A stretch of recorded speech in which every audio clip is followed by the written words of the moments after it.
This video is brought to you by Sporlan, quality, integrity, and tradition.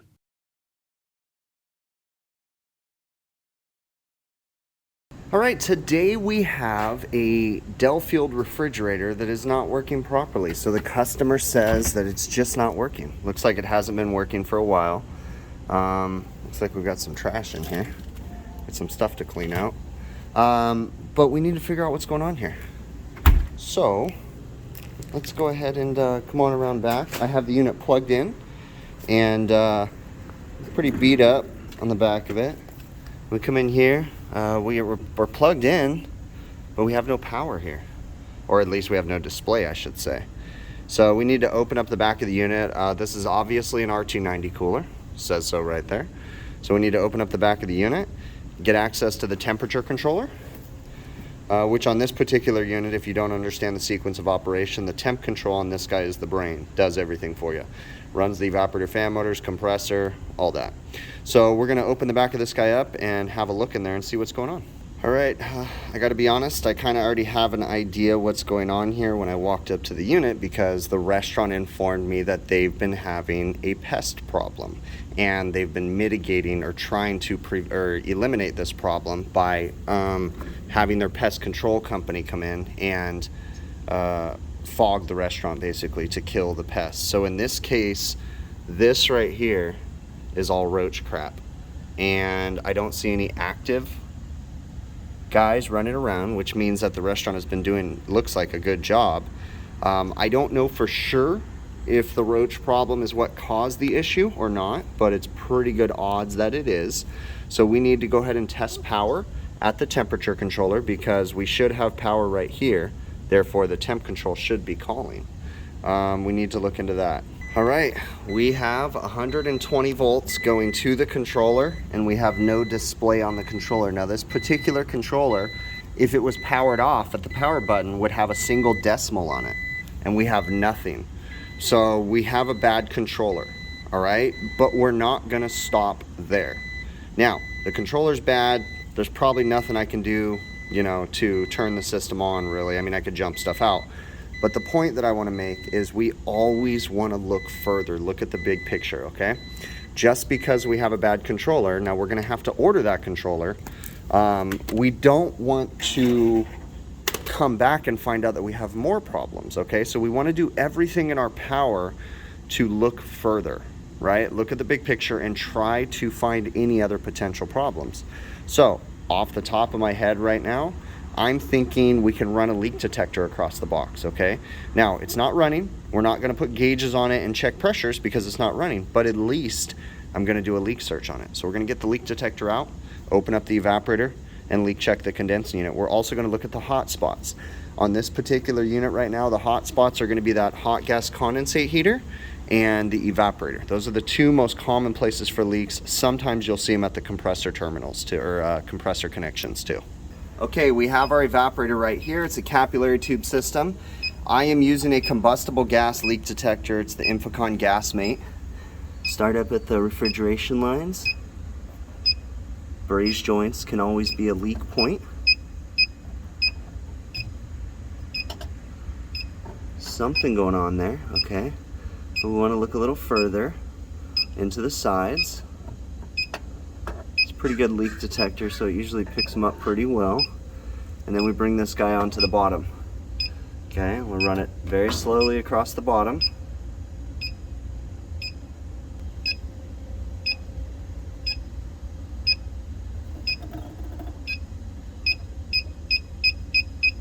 There we go. We're picking up a leak in the evaporator.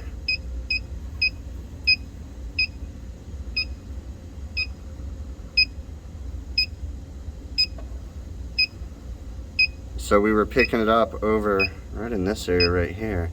And you gotta be careful because the leak detector will auto zero itself. There we go. There's not really anything above that. So we know the leak is in the evaporator because we're not picking it up here above that area. But if we go down there, if we can pinpoint it again here, there we go. We're picking it up down here. So nothing up top. right here. We picked up a little trace of something up here earlier, but it's not really seeing that right now. But we're definitely seeing it right down in here. Confirm. Something like this is not really going to be a bubble thing because we're not looking for an active joint. It's going to be something in the evaporator. Yeah, it's definitely picking it up. You can hear the leak detector speed up. Now we're not going to start there, but I'm going to check on the back side and look at that hot gas condensate heater and the compressor terminals too. Okay, we're on the back of the box and we're going to go look at this condensate drain pan heater. Again, I'm telling you, these are hot spots. Yep. It's going crazy in there. Definitely going crazy. So we got something going on at that condensate heater too that we need to address. Now let's go ahead and have a look at the compressor terminals.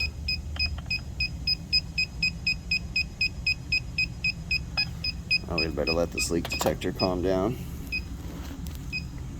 Go have a look at this compressor. I'm kind of checking on the bottom side of the insulation. Not really picking anything up. Discharge lines on this side. It's usually the suction line that's the problem on these guys. And I'm not really seeing anything. Kind of moving the insulation with the tip of the leak detector. Yeah, I'm not seeing anything on there. So we've got a leak in the hot gas condensate heater. We have a leak in the evaporator. And we have a bad temperature controller. Now, this is big picture stuff. So the temp control seems to be our problem, okay, because of their pest infestation that they've solved because there's no active pests anymore. But we looked further, okay? We look at the big picture because there's nothing worse than ordering that part. There's nothing, I mean, you know, it is what it is, but ordering that part because it's bad, but then coming back out and the unit still doesn't work right because it's also low on refrigerant. So we can't predict everything, we can't find everything, but you don't just stop at the most obvious thing. Do your due diligence and look into it, okay? Look a little bit further. All right, I gotta be honest with you guys, spoiler alert, I already knew what was wrong with this unit because I already diagnosed it the other day, okay? And I actually got the customer to call the pest control company and they fumigated. They've been fumigating the restaurant like nightly for the last week and a half. So I actually have the parts. I knew the condensate heater was leaking, but the exact process I just showed you guys is exactly what I went through the other day, okay? Now, here's another thing. This unit is technically under warranty, but warranty doesn't cover pest issues, but the warranty will cover the refrigerant leak problems. So the temperature controller and the sensors is going to be the responsibility of the customer. The liquid line filter dryer, the condensate heater, and the evaporator is going to be the responsibility of the manufacturer. So we're going to get started on this repair. This is an R-290 system, okay? You do not recover this refrigerant. You'd have to have very specialized equipment to do so. It is possible, but you got to have very specialized equipment. You cannot use normal recovery machines and different things like that because this is a hydrocarbon refrigerant. It is pure, unodorized propane. You can't even smell it. Okay, so what we're going to do is we're going to go ahead and vent the charge into the atmosphere. This is perfectly safe and legal if you do it correctly. You want to make sure you're in a well-ventilated area. Hence why I'm outside, okay? I can do it in the restaurant too, but you typically want to have your leak detector running if you're in the restaurant. And then anytime the concentration gets high enough that it starts setting off the leak detector, then you know it's time to slow down the venting of the refrigerant and go from there. Normally, we wouldn't be just venting the refrigerant from the state that it's in with no process ports on it. But because I did the leak search the exact same way that I just did it right now, I know that we're safe, okay? So we're just gonna go ahead and vent this refrigerant. So we're gonna give this guy a cut and let the refrigerant out, and then we'll get to changing all the components. We've got a new evaporator, new dryer, and then a new condensate heater. So I just did it. I'm not gonna like blast all the refrigerant out. I just did it to the point that it started to vent. I'm not gonna turn the cutter anymore because it pierced the line, and we're just gonna let it go. And then once it's void of refrigerant, we will go ahead and get on changing out the parts. So with a little work and a little bit of frustration and pushing and pulling, I found a bunch of little hidden screws back there. and I was able to slide the skid out, because I was wondering why the suction line, usually the ports are all up in the front, and it was like really difficult to get to the suction line process port, but you just slide this guy out a little bit. It's kind of being held up by the condenser because it's wedged in there, so I'm going to try not to pull the whole thing out, or we're really going to have to struggle to get it back in. We'll get a process port brazed onto this one, and then we'll go about cutting out the components and changing everything that we need to. Okay, we're going to get everything sanded up so we can put a process port on it.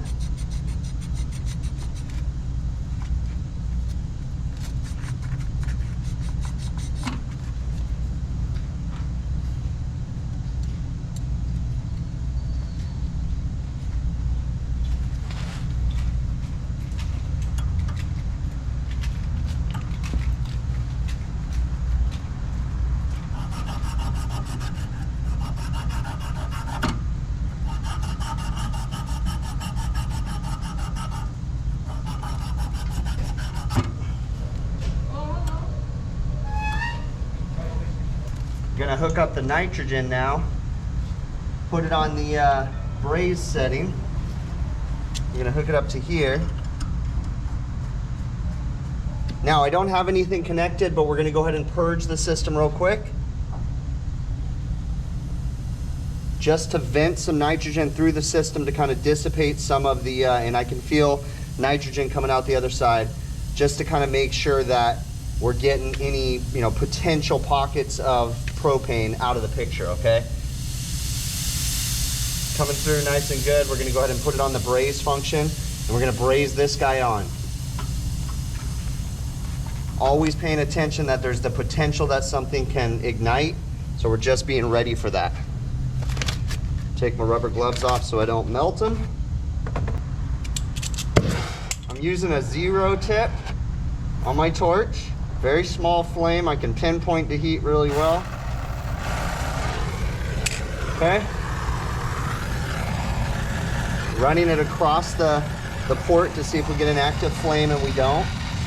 Again, we are purging with nitrogen still. So we're just gonna braze on this service fitting.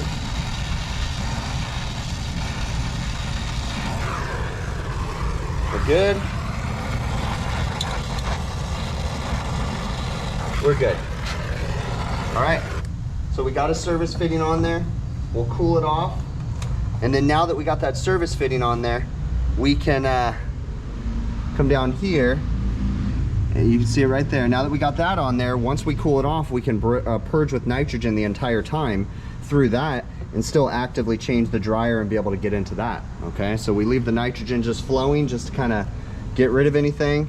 It's cooled enough that I'm gonna throw this guy on there, and then now we can get ready to start changing everything else. All right, so that's pretty good. So now we're gonna go ahead and unsweat the condensate loop, and then we'll work on the dryer and stuff here in a minute too. Now there might be a little bit of a flame out, but because it's so small in there, I'm not gonna try cutting out the condensate loop. It shouldn't be a problem because I already purged nitrogen, so just go for it, see what happens. Just always be prepared for the worst kind of a thing. Should be okay though.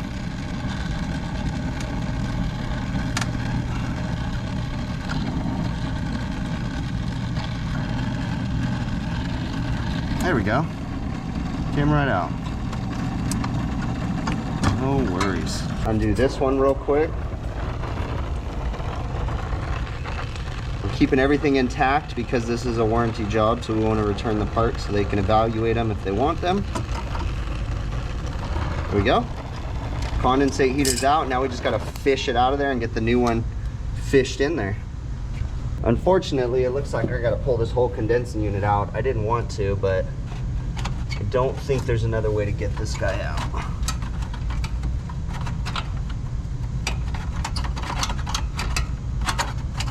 Nope. That sucks. Oh well. Whoop. Get some cardboard. That's pretty nasty.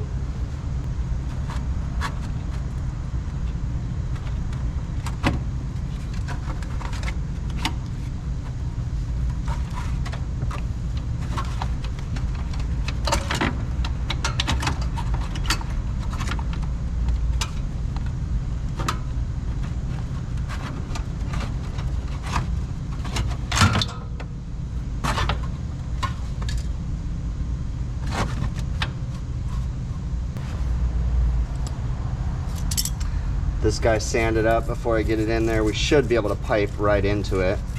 I always sand my joints, even if it's clean copper. Get any oils and imperfections off of there. I'll have to get some cardboard for all that nastiness down there. Okay. Now's the interesting part, getting this back up into there.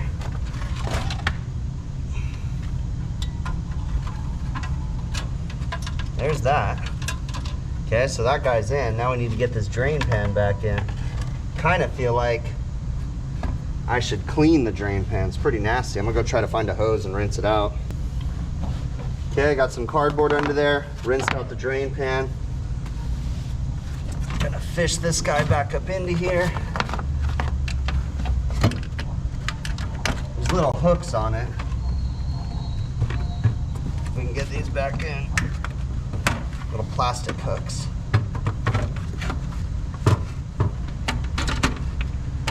There we go. There we go. All right. Now, should be able to get this guy back, I think. It's supposed to go. All right, kind of got it propped up there. We're gonna get the dryer installed so that way we can do the brazing all at once. So this one needs to be, the back one back here for the discharge line needs to be pushed in a little bit better, but we'll get to it. It's all good. So I kind of made a little bit of a mistake when I ordered the parts. I forgot to order a capillary tube, but we're probably gonna be okay.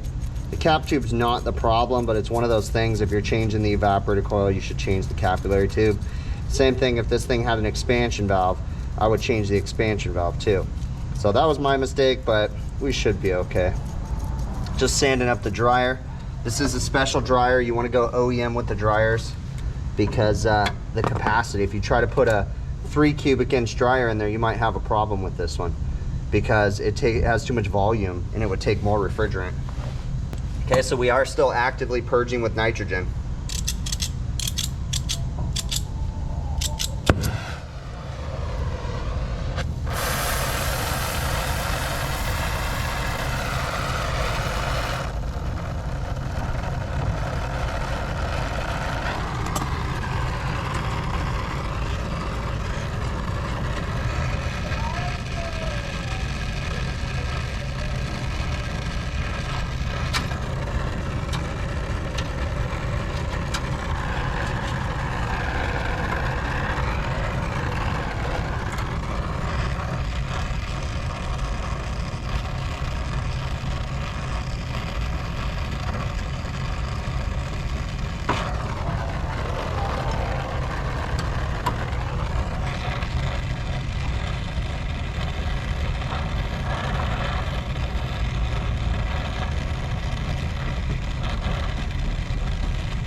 Okay.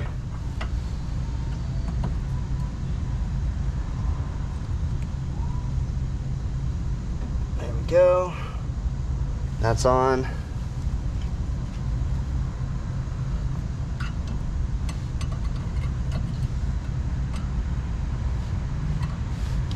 This guy's a little hot, so we're gonna go ahead and cool this off. Might be a little difficult getting on, but it'll be okay.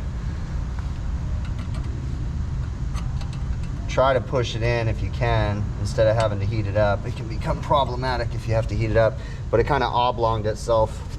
So you can try to straighten it out. If it doesn't work, then we'll just have to heat it up and push it in.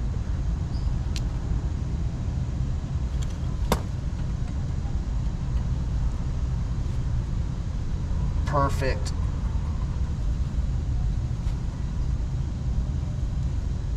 There we go. And then the capillary tube. Don't see anything wrong with it. Nice and clean. Fish that guy in there. Should be good to go. Push right in. So no sweat. All right, so again, we're still purging with nitrogen, so.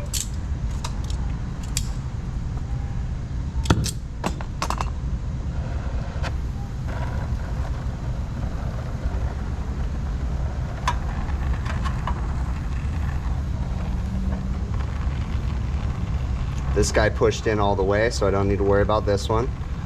Just just go ahead and raise it up.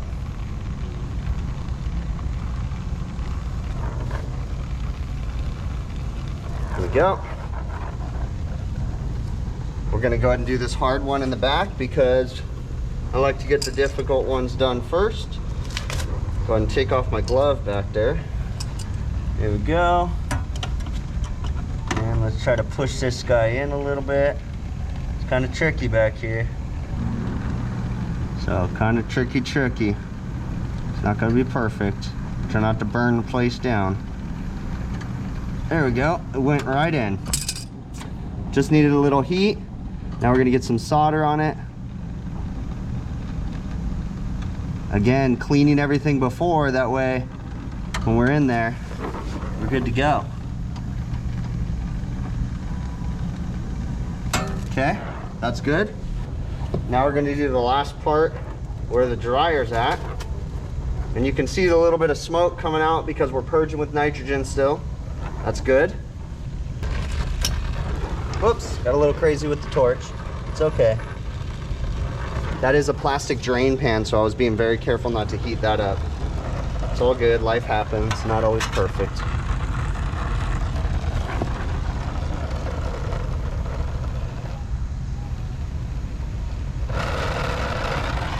Running a little hot on my flame because I want to be quick.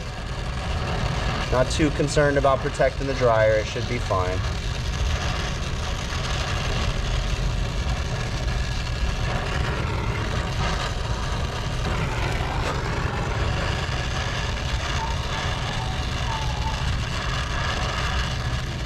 Notice how I'm putting the bead on top of the dryer and then letting the solder kind of flow in. Looks like I'm gonna need to grab something because it's kind of moving, so I'll grab it and kind of make sure that we push it on. There we go. There we are. Draw it in. We're good. That should be good. The oxygen cool it. But it's not perfect, guys. Can't always be crazy good. Everything looks good. Now, before I cool it, we're going to inspect all the joints with a mirror. Every joint, I'm looking for a cap all the way around. I'm not into the whole being sure it just flows on the inside. I want to see outside too, because if it's flowing on the outside, the odds are it's flowing on the inside. So I know that's not what they teach in school, but that's how I braze. So we're flowed all the way around, nice and good. Not the prettiest in the world, but that's life. It is what it is. Okay, we're looking good. All of these braze joints look good, don't see any problems. So we're gonna go ahead and jump on the evaporator coil now. So for this guy, we're just gonna cut it right here. There we go, all right. And then that way it's out of the way, we can sand up that capillary tube and unsweat it and pull it out.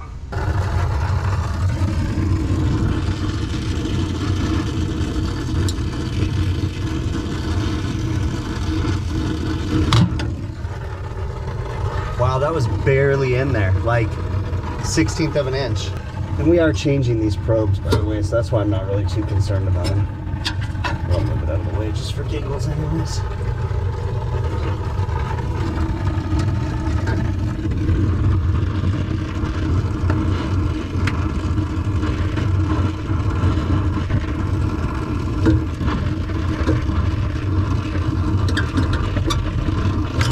Good gosh.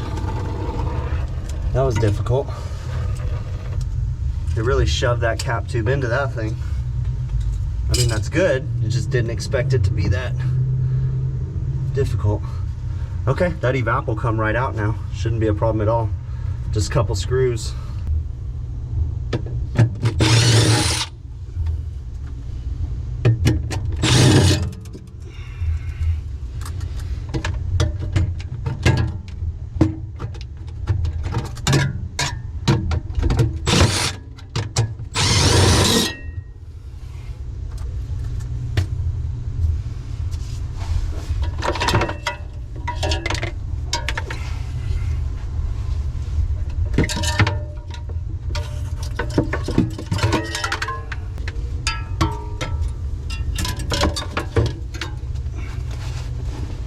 I don't see any problems with the capillary tube.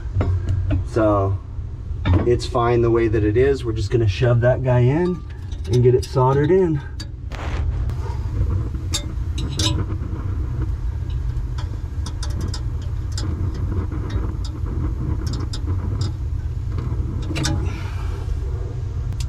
Verify that guy's good before we go any further. A little tricky. Yeah, nice and good. That's in. Now we'll get the other one on. There's always a possibility that guy might pop out, but let's hope not.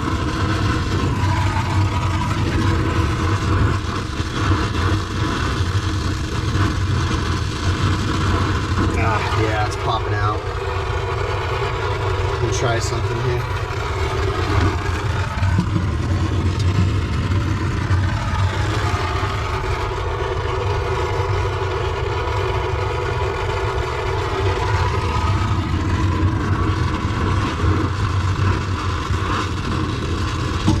There we go.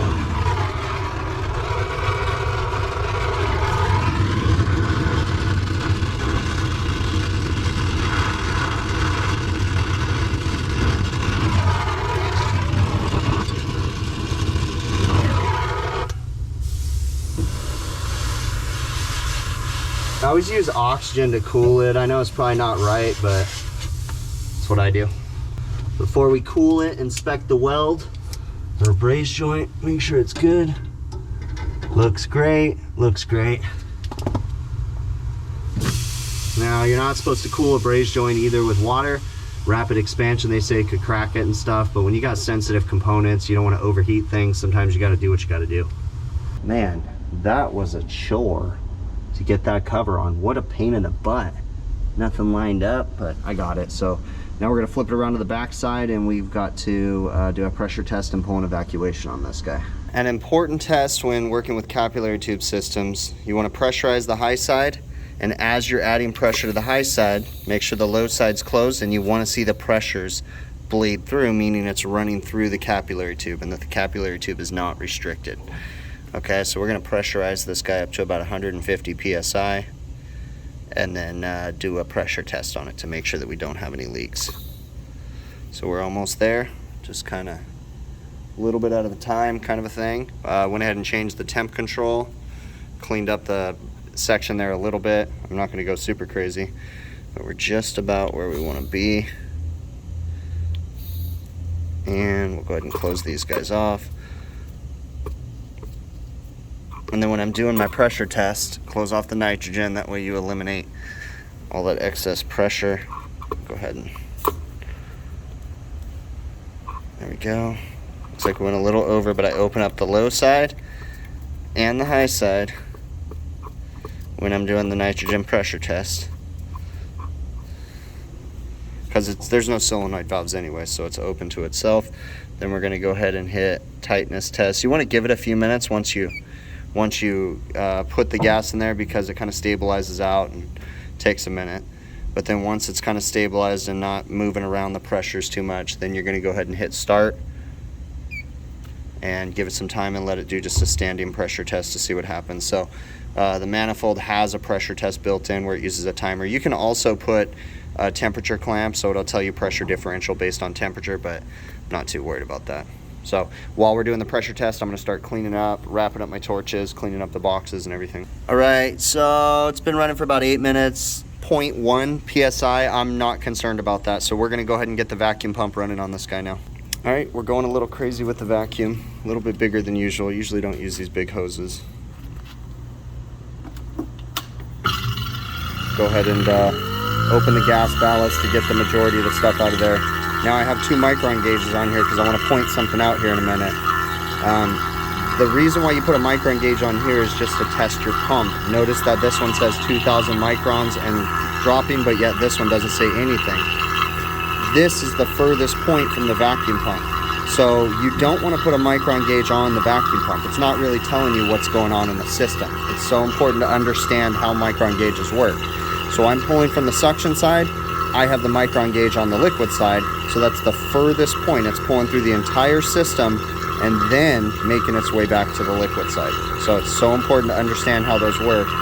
and the placement of them. And if you are going to use like a manifold gauge set or something like that, because sometimes I do too, you just have to understand the limitations, and having the micron gauge in the manifold gauge set isn't the best place either. But look at that. We're reading 800 microns, we're reading nothing here. This is a highly accurate gauge. I trust this, and I trust that one. They're both accurate, but it's just because this one's closer to the pump that it's reading that. So it's going to take a little bit for it to make it all the way through the capillary tube and everything. So this thing has been running for a little bit, and it's not holding a very good vacuum. And this is interesting because this passed the pressure test, so I know it doesn't have refrigerant leaks. I will tell you that I've been very suspect of these guys right here.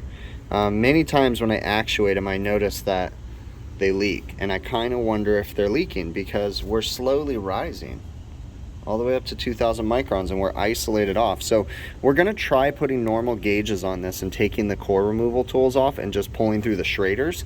It's not ideal, but we're going to see if that makes a difference. Maybe it is just my core removal tools that are problematic. So yeah, there's definitely some sort of contamination or something, whether it's the micron gauge, and I suspect the ball valves on the core removal tools too. I've got the vacuum pump isolated right now, and we've stopped rising. So I pulled down for a minute and it came up. So we have a little bit more to go right now, but we stopped rising and we're isolated. You know, we're closed right here and right here. So the pump's not pulling anymore, and it's not rising anymore. So there was definitely a leak in my setup. I don't think it's with the hoses. I think it was either a contaminated micron gauge or the other way around. So if I open this guy up, it's going to keep pulling down and pulling down. And you have to understand too that, you know, with this right here, this setup, that there's potential for leaks everywhere. So the least amount of connections, the better. I prefer not to pull through a manifold. And also the micron gauge, just like I showed at the beginning, being put on the pump is closer to the pump, and the micron gauge in the manifold is closer to the pump than it is to the system. So it's all about your isolation test. So we're going to let it keep running for a bit longer, and then we got the scale and everything ready to go ahead and charge this guy up. So all right, my charging setup's going to be a little bit different here. This system only takes 2.75 ounces of refrigerant. That is insane how minimal that charge is. So I have the scale set up to pounds because it's 2.75. Actually, sorry, I need to change it to ounces. 2.75 ounces of refrigerant. So we're already purged all the way right here. Actually, let's make sure. Open that. Okay, that's liquid refrigerant coming out. We're vacuumed on the other side of that. So we're going to go ahead and zero that out one more time.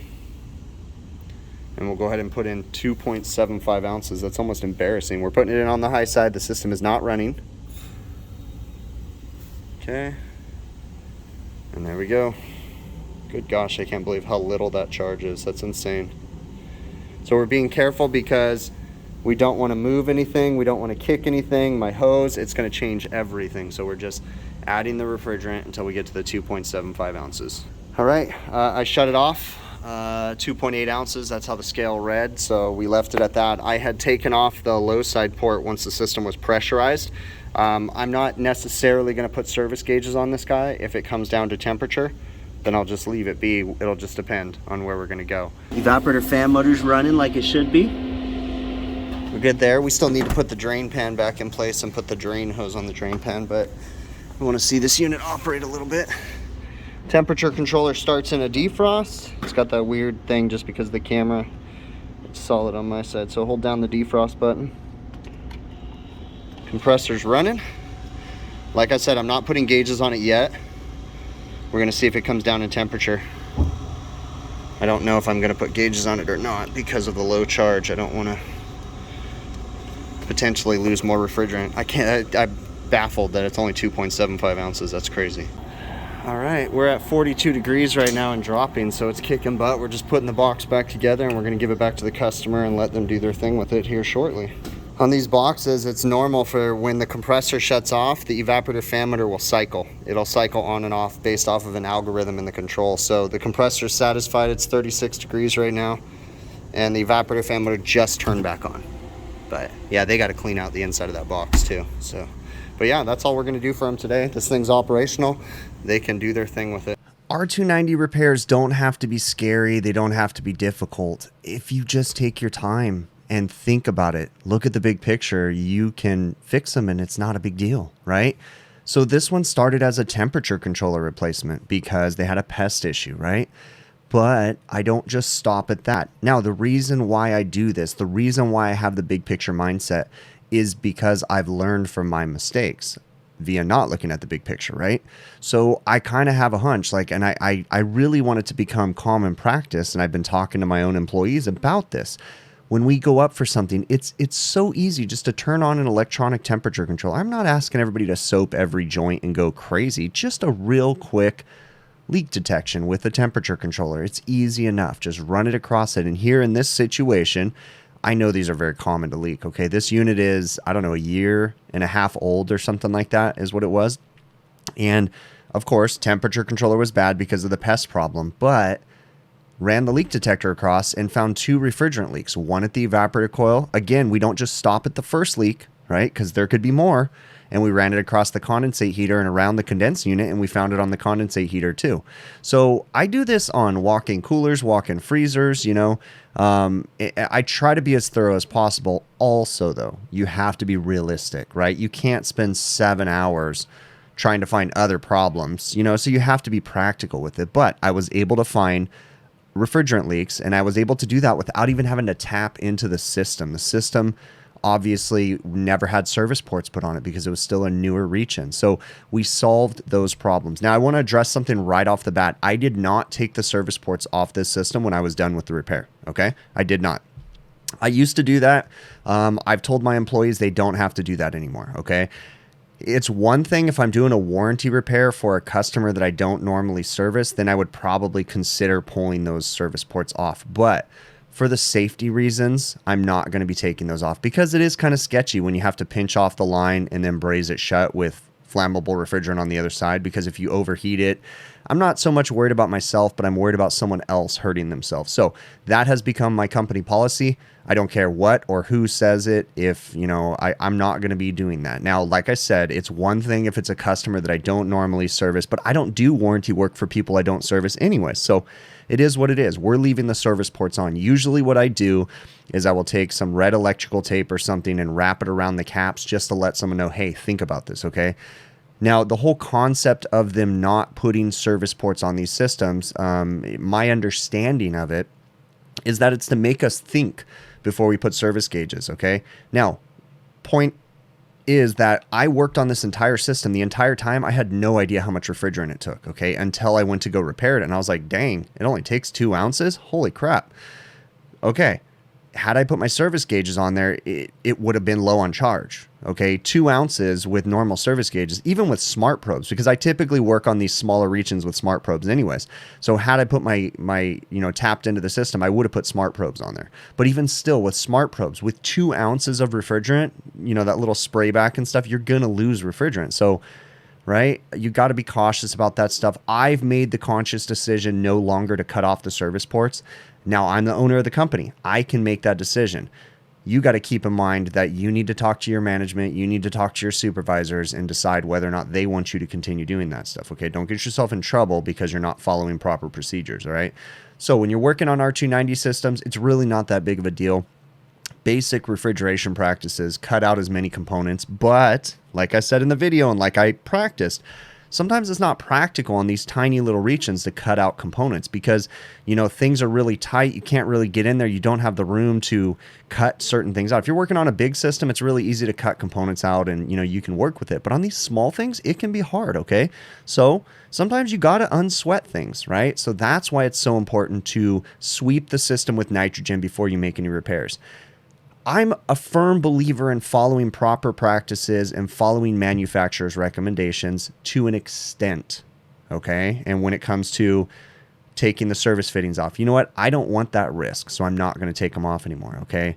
So you just got to be practical with this stuff and talk with your management and see how they want you to approach things, okay?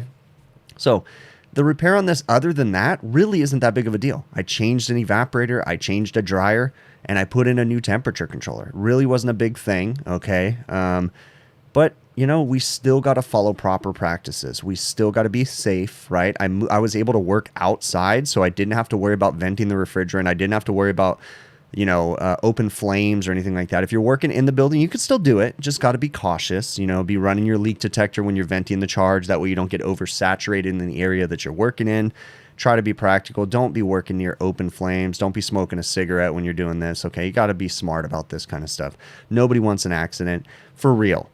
If you don't go home at the end of the day because you made a silly mistake, that sucks, right? We don't want that. So be cautious, be careful, okay? Really not a big deal about this repair. Working on R-290 systems, like I've said it many times, we work on these things weekly, at least 1 to 2 a week, maybe sometimes more. One of my technicians is working on an R-290 system. It's not that big of a deal. Just got to be smart about it. Remember that if it can, it will, right? So if it can happen, it will happen. Assume that. You always assume the worst. Be prepared for the worst. Have fire extinguishers, have wet towels. Think about things that can happen. Like when I was brazing in the lines, I was like, you know what, this might pop out, and oh, it's starting to pop out. Okay, I'm going to do something to mitigate that so that way it doesn't pop on me. Just try to predict things. And then after every job, I always try to reflect on it and think, how could I have done that better? Even with me being, in the industry for 20 something years, like I still stop every single job when I'm done. I stop and I reflect on it. Okay, what could I have done better? Next time I do this, how can I approach it? Okay, you know what? Maybe I should pick up this tool. It'll help me. I always reflect on the jobs in hopes that it makes me a better person and a better technician and more efficient the next time, if I'm given the honor of being able to be there the next time, right? So I just try to treat these customers like they're my family. Okay. At the same time, I need to make money, so I have to be efficient and go like that. Okay, guys, thank you so very much for supporting this channel in the way that you guys have by watching the videos, interacting with them, leaving comments. It's amazing, and it's so humbling to see all the support. If I can ask you guys anything, I've been asking this a lot lately, but think about this. You never know what someone else is going through. You never know how someone else's day is going. Sometimes people are jerks, not excusing anybody being a jerk, but sometimes maybe there's something going on, okay? A little bit of kindness towards someone, whether or not they deserve it or not, or whether or not you think they deserve it or not, can go a long way, okay? Makes you a better person and possibly is going to make them feel better. So think about, next time you're in the drive-thru buying someone's food or someone's coffee behind you. I know you don't have to do that, but hey, you know what? Random acts of kindness are so important. We got to be nice to each other. We have a lot of craziness going on in this world these days. So much doubt, so much fear, so much anger. It's just nuts. And we can only do so much about it. And in my opinion, just simply spreading some kindness is really going to help. So please, guys, if you think about it, man, just do something simple. Hold a door open for someone, kill someone with kindness, just try to share some kind of kindness with someone, because we could really, really use it these days, okay? If you haven't already, please consider subscribing to my channel, right? And if you haven't already and you're interested in doing so, check out my website, HVACRvideos.com. We have merchandise available on there. We have zip-up hoodies, really nice, high-quality, heavy-duty zip-up hoodies. We have beanies, cuffed and non-cuffed. We have hats. We have big picture diagnoses t-shirts. We have the HVACR Videos flag t-shirts that have a flag on the sleeve. If you guys are interested, check one out. And, in the flag t-shirts, I also have women's sizes too, with like a low-cut V-neck shirt. So if you're interested in buying one for your significant other, your spouse, whatever, a friend, check it out. It would really, really help me out. HVACRvideos.com. There's a couple other methods you guys can do to support the channel. I've said it many times. The easiest way to support the channel is just watch the videos from beginning to end without skipping through anything. You can support it via Patreon. You can support it via PayPal. You can support it via YouTube channel memberships. If you're interested in purchasing any tools, you can go to TrueTechTools.com. You can use my offer code BIGPICTURE, one word, get you an 8% discount as of today. It is October 23rd, 2021. You get an 8% discount. If you know what you want to purchase from True Tech Tools, shoot me an email, let me know, and I can generate an affiliate link. I get a little bit more of a commission that way. And yeah, that's it, guys. I really, really appreciate you, and we will catch you on the next one, okay?